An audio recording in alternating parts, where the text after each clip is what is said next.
네, 안녕하세요. 네, 14주차 3교시고요. 예, 이번 시간에는 전문가분을 모시고 챗 GPT 활용 사례에 대해서 알아보도록 하겠습니다. 이번 시간의 학습 내용은요, 이 경기도에서의 챗 GPT의 활용은 어떤 사례들이 있는지에 대해서 이제 살펴보게 될 거고요. 그리고 학습 목표는 챗 GPT의 실무 활용 사례를 탐구하고 이를 챗 GPT API를 이용해서 어떻게 활용을 해야 되는지 활용 방안을 제시할 수 있다가 학습 목표입니다.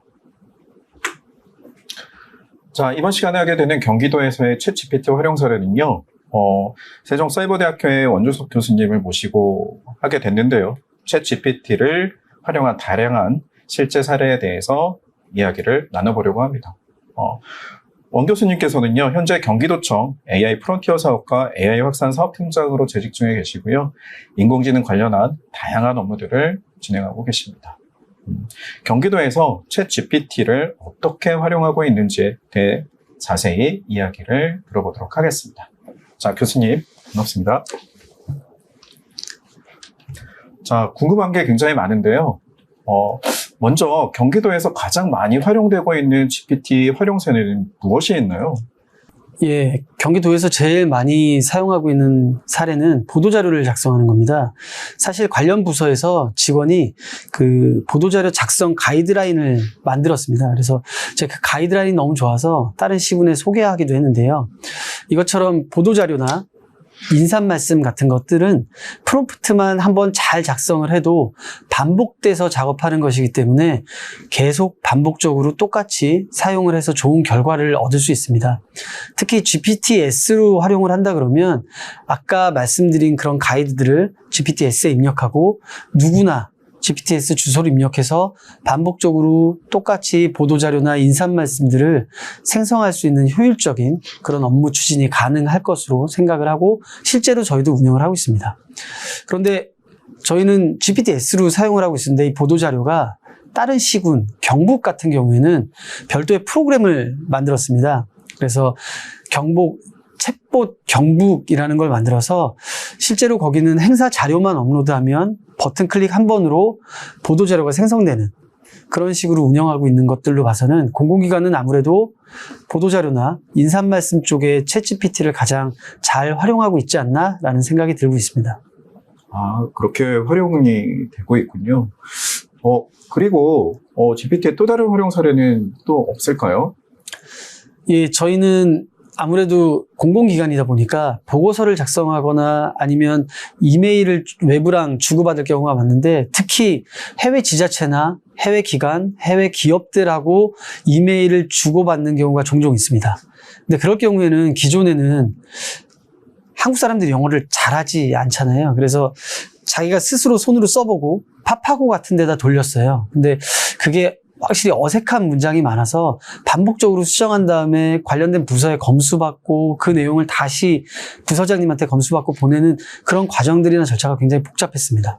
그래서 공식적인 문서를 처리할 때는 길게는 3, 4일이 걸린 적도 있었는데 챗GPT를 활용하면서부터는 단순한 이메일은 한 5분 정도에 끝나고 공식적인 그런 문서 같은 경우에도 하루 안에 끝나면서 저희가 체감하기로는 한 10분의 1 정도 시간이 단축되지 않았나라고 생각을 합니다. 그래서 아까 말씀드린 보도자료나 그런 내용도 좋지만 해외랑 소통할 때 영어, 이런 다른 외국어들을 이용할 때는 훨씬 더 좋은 효과를 보고 있다라고 말씀을 드릴 수 있을 것 같습니다. 아, 네. 번역의 경우는 저도 많이 활용을 하고 있습니다. 네. 원서를 봐야 되는 경우들도 있고, 해외 사이트를 봐야 되는 경우들도 있고요. 물론 이제 구글에서 번역을 해주긴 하지만, 그것도 이제 GPT가 훨씬 더 좋은 성능이 있는 것 같습니다. 맞습니다. 네. 데이터 분석 분야에서도 GPT가 활용되고 있는데요. 저희 같은 경우는 이제 데이터를 직접 프로그래밍을 통해서 분석을 하게 되는데, 이 GPT를 활용했을 때 구체적으로 어떻게 활용을 하고 계신지 설명 좀 부탁드리겠습니다. 네, 데이터 분석은 여러분들도 아시다시피 기초적인 통계 지식이나 데이터에 대한 기본적인 지식이 있지 않으면 노코드 툴이라고 해도 사용하기가 사실 쉽지 않습니다. 그리고 데이터 분석이라는 단어 자체가 좀 진입장벽이 있게 느껴지는 게 사실이거든요. 근데 GPT를 이용하면 그런 기본 지식이 없이도 그냥 내가 궁금한 것들을 데이터를 올려놓고 질문하고 내가 하고 싶은 것들을 지시하면서 누구나 쉽게 데이터 분석을 할 수 있는 장점이 있습니다.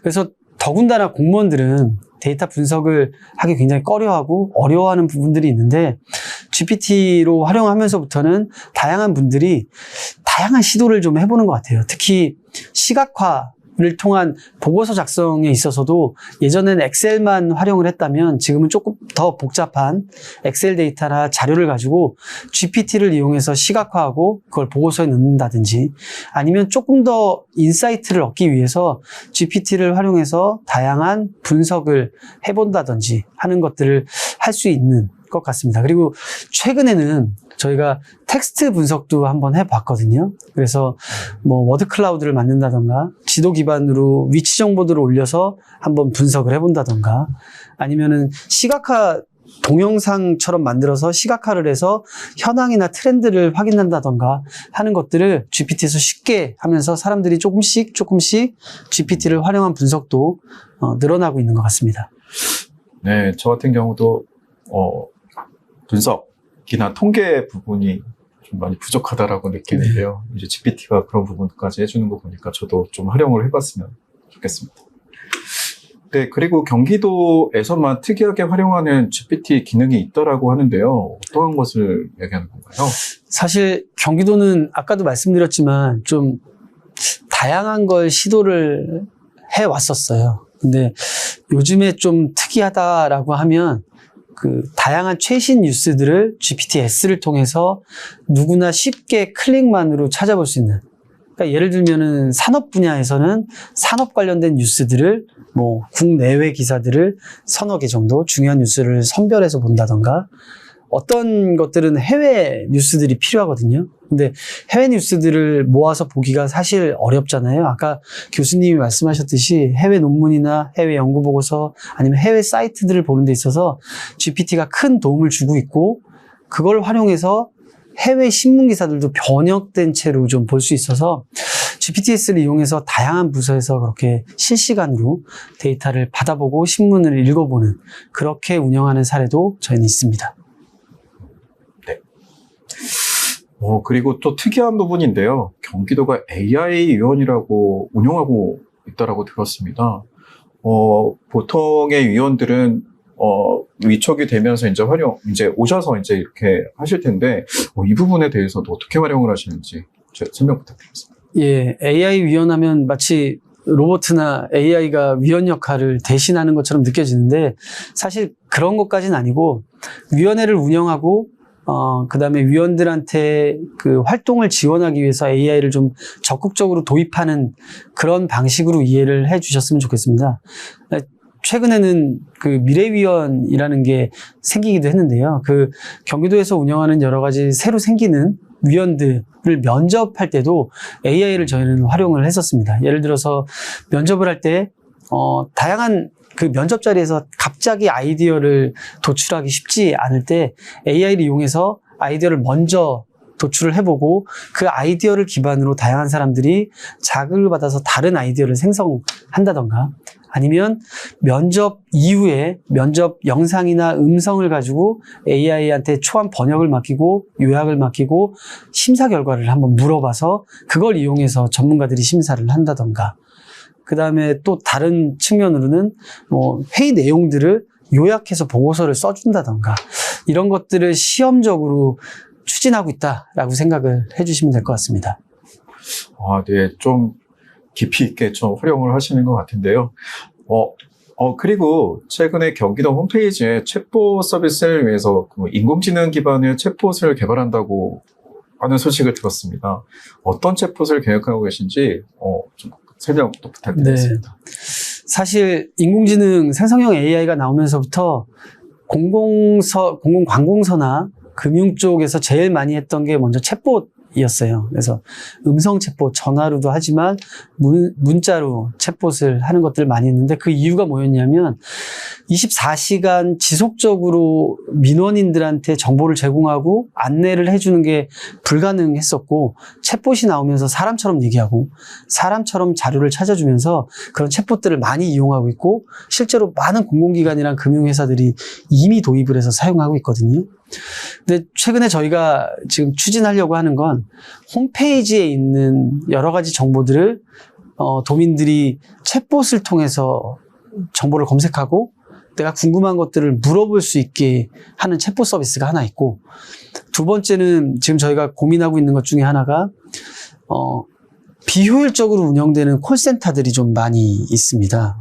그러니까 실제로 민원은 많지 않은데 콜수가 많지 않은데 정규 직원들이 들어가서 예산이 많이 들어가는 그런 콜센터들이 있을 수 있거든요.